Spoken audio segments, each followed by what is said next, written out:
शेवपुरीसाठी चिंच आणि गूळ एका पातेल्यात उकळून घ्यायचं. व्यवस्थित उकळी आल्यानंतर ते गाळून घ्यायचं आणि थंड करत ठेवायचं.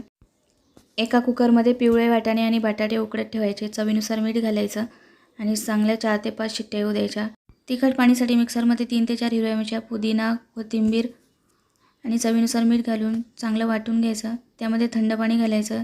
यामध्ये चाट मसाला, पाणीपुरी मसाला आणि काळं मीठ घालून घ्यायचं. उकडलेले बटाटे सोलून घ्यायचे. एका पातेल्यामध्ये बटाटे, वाटाणे आणि हळद घालून चांगले स्मॅश करून घ्यायचे. त्यामध्ये चाट मसाला घालायचा आणि व्यवस्थित मिक्स करून घ्यायचं. एका प्लेटमध्ये पुरी लावून घ्यायची. त्यामध्ये रगडा घालून घ्यायचा. त्यानंतर बारीक चिरलेला कांदा, टोमॅटो टाकून घ्यायचा. त्यानंतर तिखट पाणी घालून घ्यायचं. यानंतर गोड पाणी ॲड करायचं. बारीक शेव घालून घ्यायची. गार्निशिंगसाठी बारीक चिरलेली कोथिंबीर घालून घ्यायची. अशा प्रकारे चटपटीत शेवपुरी तयार.